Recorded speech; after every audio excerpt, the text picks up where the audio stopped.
मोदी सरकार को अब सोचना होगा मैदान में उतरकर कि इन किसानों के हक में क्या बेहतर किया जाए कि ये वापस अपनी खेतियों में जाकर लग जाए, वरना अगर इन्होंने खेती छोड़ दी तो याद रहे इस देश में लोगों को चावल दाल आटे का भाव मालूम पड़ जाएगा। मैं खान फखरे आलम।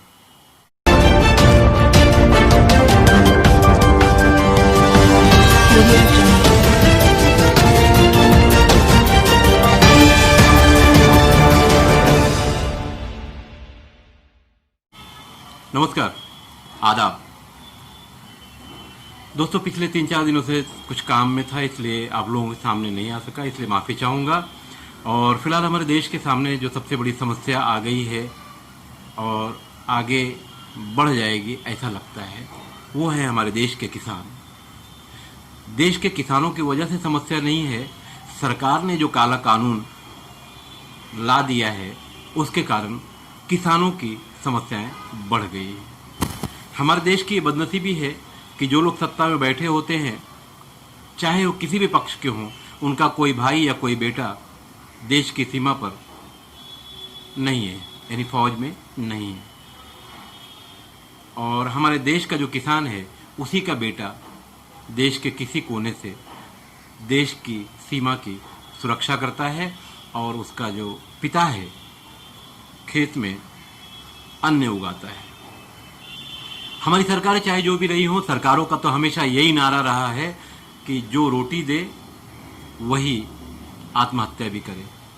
वाह रे सरकार, तेरा नारा सही है, जो अन्नदाता वो भूखा रह जाता। हमारे देश के किसानों की हालत, किसानों के परिवारों की हालत फिलहाल तो यही है। आत्महत्या का जो एवरेज है अगर देखा जाए तो हमारे देश में किसानों की आत्महत्या का जो एवरेज है वो दिन प्रतिदिन बढ़ रहा है। हमारी सरकारों की ये बदनसीबी रही है कि जो भी सत्ता में बैठा वो जनता की आवाज़ कभी सुनता ही नहीं। जब किसानों का, हम इस देश में सभी कहीं ना कहीं किसान हैं, कहीं ना कहीं से हमारा रिश्ता किसान से जुड़ता है, चाहे हमारे पिता से जुड़ता हो, चाहे हमारे दादा से जुड़ता हो, मगर जुड़ता है।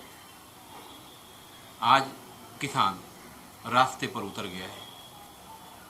6 महीने की तैयारी करके दिल्ली की जो सीमाएं हैं उस पर आकर बैठ गया है और बहुत सारे लोग दिल्ली की सीमाओं के अंदर भी चले गए हैं। उनकी मांग है, वो सरकार से ये पूछ रहे हैं कि ये देश जिसे लोकतंत्र के नाम पर पूरी दुनिया जानती है, ये अदानी का है या अंबानी का है। क्योंकि देश में मौजूदा सरकार, जो मोदी सरकार है, जो भी फैसले कर रही है वो सिर्फ देश के बड़े उद्योगपतियों में जो 2 या 3 नाम सामने आते हैं उन्हीं के हक में कर रहे हैं। देश का पैसा लेकर भागने वाले, देश के बैंकों का पैसा लेकर भागने वाले लंदन में आराम कर रहे हैं। सरकार उन्हें तो नहीं ला पा रही है, मगर किसानों को रास्ते पर ला रही है। कभी मुसलमानों को रास्ते पर ला रही है, कभी दलितों को रास्ते पर ला रही है, कभी किसानों को रास्ते पर ला रही है। रास्ते पर आने की वजह क्या है? एनआरसी को लेकर देश में मुसलमान मैदान में थे। ऐसा नहीं कि सिर्फ मुसलमान मैदान में थे, सुशिक्षित शिक्षित हिंदू भी इसके समर्थन में मुसलमानों के साथ खड़े थे, क्योंकि एनआरसी का जो मामला है वो देश के लोगों को नहीं चाहिए। और ख़ास बात यह है कि जब 130 करोड़ जनता को कोई चीज़ नहीं चाहिए तो थोड़े से लोग क्यों ज़बरदस्ती करते हैं? इसका मतलब कहीं ना कहीं उनका इसमें बड़ा फ़ायदा है। उनके सहयोगियों का, जो उद्योगपति इस देश के, उनका इसमें बड़ा फ़ायदा है। बहरहाल हाथरस की घटना तो देश अभी भूला नहीं होगा और उसके बाद ही अब किसान मैदान में है। कभी मुसलमान मैदान में, कभी किसान मैदान में, कभी दलित मैदान में, कभी हिंदू मैदान में, कभी पंडित मैदान में। आखिर सरकार की नीति क्या है? अब सरकार की नीति भी जान लेते हैं। सरकार एयरपोर्ट बेच रही है, ट्रेन बेच रही है, जो मिल जा रहा है उसको बेच दे रही है। और ये सरकार ये कहती है कि कांग्रेस ने इस देश में किया क्या था। मैं कांग्रेस का समर्थन नहीं करता, मगर जो बेच रहे हो वो तो कांग्रेस का ही दिया हुआ है, क्योंकि तुमने तो कुछ बनाया ही नहीं है सिवाय शौचालय के और देश में हिंदू मुस्लिम करने के। मौजूदा सरकार ने कुछ बनाया नहीं है, ये सबको पता है। बस जो मिला बेच दो। तो क्यों बेच दो? ये किसका है? ये इस देश की संपत्ति है। रेलवे बेच रहे हैं तो ये इस देश की संपत्ति है, ना तो किसी पार्टी की संपत्ति है, ना किसी अदानी और अंबानी की संपत्ति है। मगर सरकार बेच रही है। सरकार एयरपोर्ट बेच रही है। सरकार ने नया एयरपोर्ट तो कुछ बनाया ही नहीं अभी तक। अपना बनाया हुआ बेचे तो ठीक है, आज से पहले की जो सरकारें रही हैं उनका बनाया हुआ आप बेच रहे हैं। चलिए, हर मामले में घाटा दिखाकर आप बेच रहे हैं। अब सरकार की जो नीति है, सरकार का जो काला कानून है, इसके लिए अब किसान भी मैदान में है, क्योंकि किसान जो उगाएगा वो बेच नहीं पाएगा। किसान अपना सामान रास्ते पर बेच नहीं पाएगा, वो अदानी अंबानी के गोडाउन में होगा और शॉपिंग मॉल में बिकेगा। तो ज़रा सोचिए, आज का जो गेहूं का चावल का रेट है, जब आसमान को छुएगा तब क्या होगा? कहीं ना कहीं हमारा किसान दुखी है, मगर सरकारों की नीति और सरकार के तलवे चाटने वाले मीडिया के कुछ लोग जो सरकार की सिर्फ और सिर्फ दलाली करते हैं, इस देश से गद्दारी कर रहे हैं। क्योंकि इन किसानों को वो खालिस्तानी आतंकवादी बताने से रुक नहीं रहे हैं। जब शाहीन बाग के नाम पर इस देश के शिक्षित लोग, चाहे उसमें मुसलमान रहे हों चाहे हिंदू रहे हों, वो मैदान में आए तो ये आतंकवादी, किसान आए तो आतंकवादी, दलित मैदान में आए तो आतंकवादी। भाई क्या है? जनता जनार्दन जानना चाहती है कि जिनके मतों से, जिनके वोटों से सरकार बनती है, आज देश में उनकी क्या हालत है। कोरोना का हवा खड़ा करके इस देश के गरीबों की कमर तोड़ दी गई। छोटी छोटी कंपनियां, छोटे छोटे उद्योग बंद हो गए।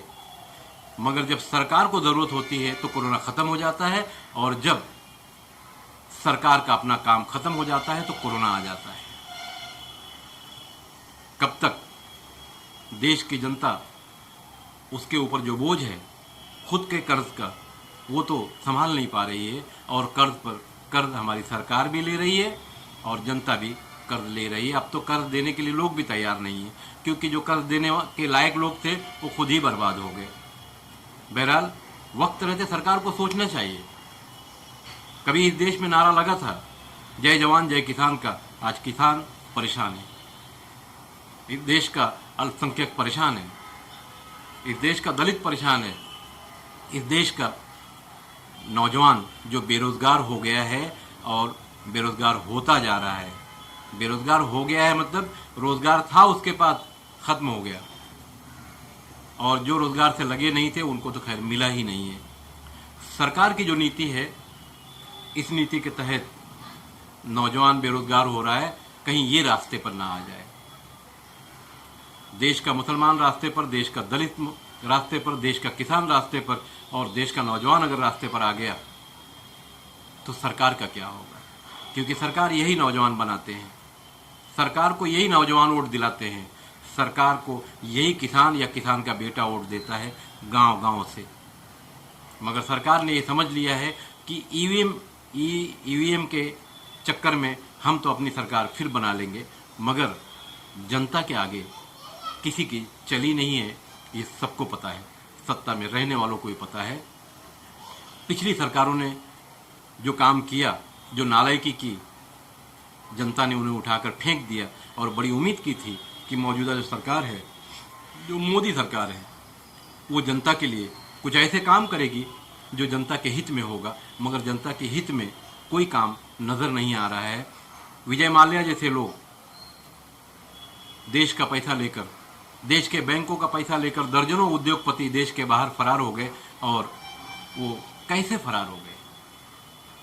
हमारी पुलिस तो कोई 10-20 हज़ार की, 50 हज़ार की चीटिंग करता है तो 24 घंटे में, 36 घंटे में या 1 महीने में पकड़ लाती है। कई 100 करोड़ रुपए का घोटाला करके भागने वाले नीरव मोदी जैसे लोग क्यों नहीं पकड़ पा रही है हमारी पुलिस या हमारी सीबीआई? क्योंकि इन्हें पकड़ना नहीं है। ये वही लोग हैं जिन्होंने ये सरकार बनवाई है। ये सरकार उन्हीं लोगों के लिए काम कर रही है, ना कि देश की जनता के लिए काम कर रही है। फिलहाल देश के जो हालात हैं, 130 करोड़ जनता के हितों की बात होना ज़रूरी है, क्योंकि एक एक करके सारे लोग मैदान में आते जा रहे हैं। और हमारी जो दलाल मीडिया है वो किसानों को खालिस्तानी आतंकवादी कहती है, मुसलमानों को आतंकवादी कहती है, वो अगर शाहीन बाग के नाम पर मैदान में आते हैं। दलित की बेटी को हाथरस में रात के अंधेरे में पुलिस के दम पर जलाया जाता है, तो वहां दंगा कराने की साजिश थी, योगी सरकार ये बताती है।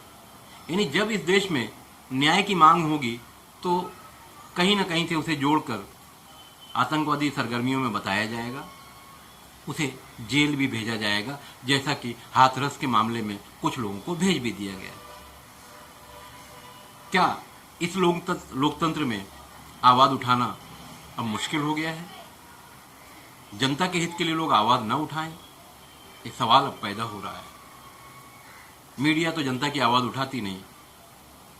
मीडिया तो देखा जाए तो हमारे देश की 50% मीडिया सिर्फ तलवे चाट रही है किसी न किसी का, जनता का नहीं। मगर याद रखिए, आज अगर किसानों की न सुनी गई तो कल ये किसान सरकार की नहीं सुनेगा, तब क्या होगा?